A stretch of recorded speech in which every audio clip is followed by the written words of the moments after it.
जय श्री कृष्ण। आप सभी को अक्षय तृतीया की बहुत बहुत शुभकामनाएं। प्रिय श्रोताओं, आज के इस वीडियो में मैं आपसे बात करने वाली हूँ अक्षय तृतीया के बारे में। अक्षय तृतीया जो कि वैशाख मास के शुक्ल पक्ष की तृतीया तिथि को मनाई जाती है और धार्मिक मान्यताओं के अनुसार इस पावन तिथि पर भगवान श्री हरि विष्णु ने परशुराम जी के रूप में अवतार धारण किया था और यही दिन सतयुग और त्रेता युग के आरंभ का भी प्रतीक माना जाता है। इसके अलावा इसी दिन कुबेर देव ने भगवान शिव की कठोर तपस्या करके उनसे प्रसन्न होकर कोषाध्यक्ष बनने का आशीर्वाद प्राप्त किया था। सतयुग के बाद त्रेता युग का ये आरंभिक दिन भी माना जाता है। ये वो दिन है जब सुदामा ने भगवान कृष्ण को भेंट स्वरूप चावल दिए थे, जिसके बदले में भगवान कृष्ण ने उन्हें प्रचुर धन और सुख का आशीर्वाद दिया।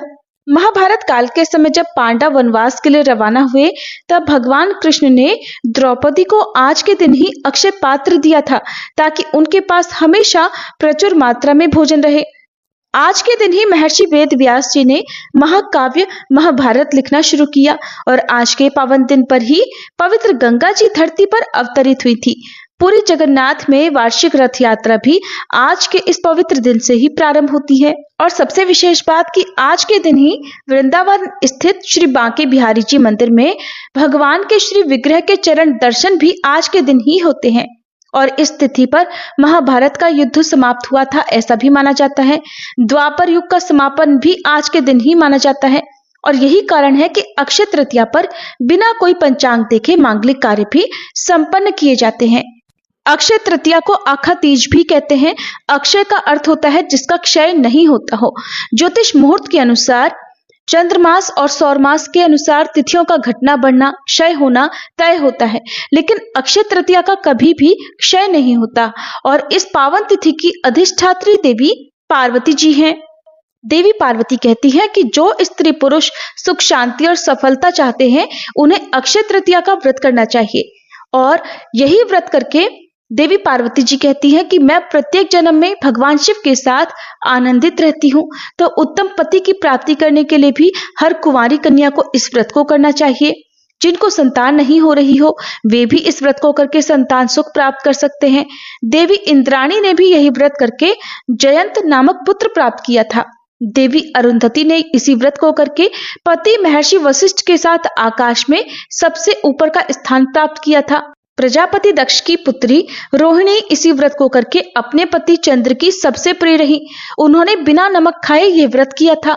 व्रती अगर इस दिन यज्ञ जप तप दान पुण्य करता है तो उनके जरिए किए गए सत्कर्म का फल अक्षुण्ण रहता है।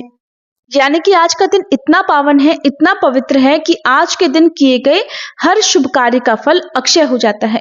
उसका पुण्य कभी खत्म नहीं होता, जन्म जन्मांतर तक हमें उसका लाभ मिलता रहता है।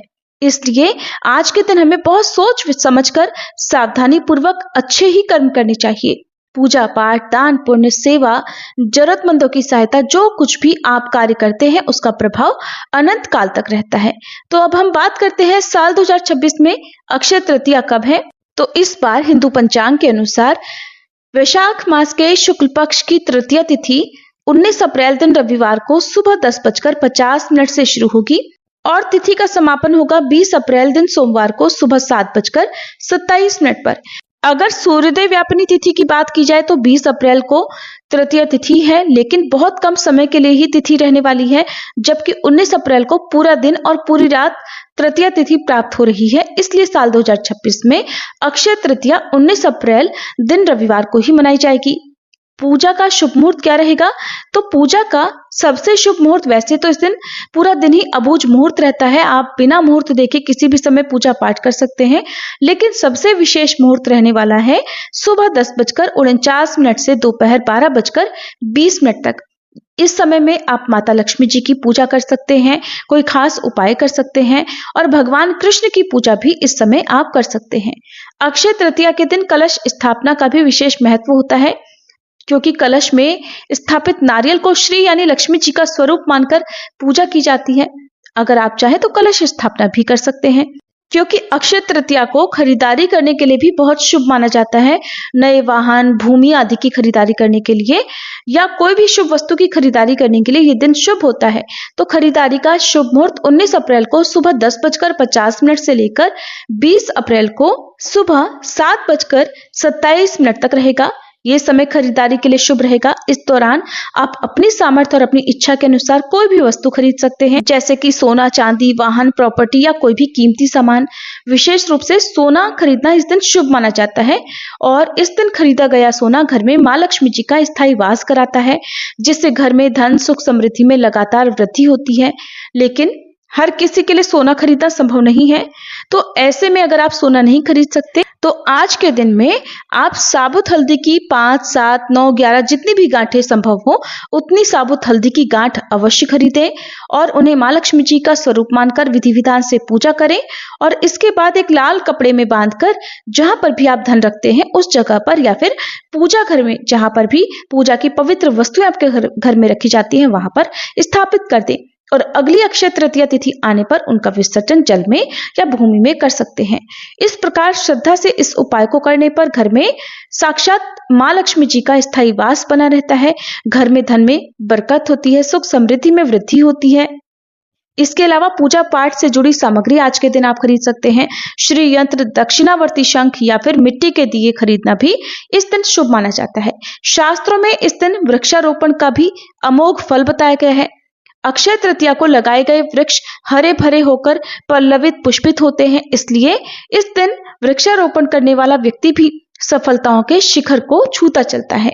जिसकी कोई भी सामर्थ्य ना हो वो अक्षय तृतीया के दिन दीपदान अवश्य करे। दीपदान आप बहते जल में, आसपास मंदिरों में या पवित्र वृक्षों के नीचे कर सकते हैं और गोधूली मुहूर्त में ही आपको दीपदान करना चाहिए। गोधूली मुहूर्त इस दिन शाम 6:48 से 7:10 तक रहेगा। आज के दिन भगवान से संबंधित कथाओं का श्रवण या पाठ करना चाहिए। भगवत गीता की पुस्तक का दान कर सकते हैं। भगवत गीता का पाठ या श्रवण भी इस दिन करना शुभ माना जाता है। तो ये थी आज की वीडियो। जानकारी कैसी लगी वीडियो को लाइक करके जरूर बताइएगा।